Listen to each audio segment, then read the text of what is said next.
মাথায় হিজাব, হাতে কোরআন আর মুখে ইরানি বিপ্লবের প্রশংসা। লিখতেন ইসলাম ও ইরানের সর্বোচ্চ ধর্মীয় নেতা আয়াতুল্লাহ খামেনির পক্ষে। কিন্তু ইরানের অভিযোগ, এই নারী ছিলেন মোসাদের ভয়ঙ্কর অস্ত্র। একজন নারী গুপ্তচর, যিনি নারীত্ব, সরলতা ও ধর্মীয় মুখোশকে পুঁজি করে একাই নত করেছিলেন একটি রাষ্ট্রের নিরাপত্তা ব্যবস্থাকে।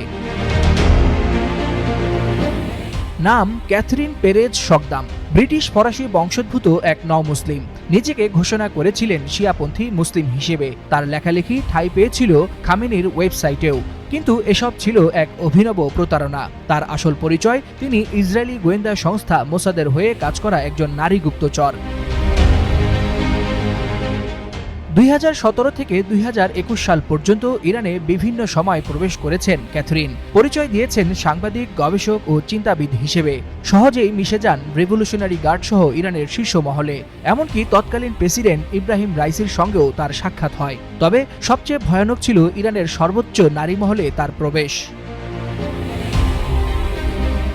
2018 থেকে 2019 সালে ঘনিষ্ঠতা গড়ে তোলেন সামরিক ও রাজনৈতিক নেতাদের স্ত্রীদের সঙ্গে। আড্ডা, ভরসা ও বন্ধুত্বের মোড়কে গৃহবধূদের মুখ থেকে জেনে নেন গোপন তথ্য। স্বামী কোথায় কর্মরত, কখন কোথায় যাচ্ছেন, কার সঙ্গে মিটিং করছেন কিংবা সাথে কারা থাকছেন, এই কথাগুলোই রেকর্ড করতেন ক্যাথরিন। আর এই রেকর্ডই পরিণত হতো রক্তাক্ত মিশনে। মোসাদের হাতে পৌঁছানো সেই তথ্যের ভিত্তিতেই একে একে হত্যাকাণ্ড সংঘটিত হয়।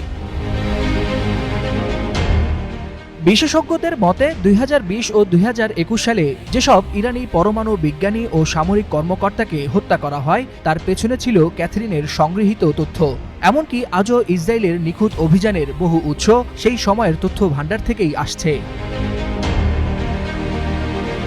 2021 সালের শেষ দিকে ইরানি গোয়েন্দারা তার গতিবিধি নিয়ে সন্দিহান হলে ক্যাথরিন দ্রুত ইরান ত্যাগ করেন। কিন্তু ততদিনে তিনি রেখে গেছেন এক রক্তাক্ত ইতিহাস। বিশ্লেষকদের মতে এটি কেবল গুপ্তচর বৃত্তি নয়, বরং রাষ্ট্রীয় নিরাপত্তা ব্যবস্থার ভেতরে ঢুকে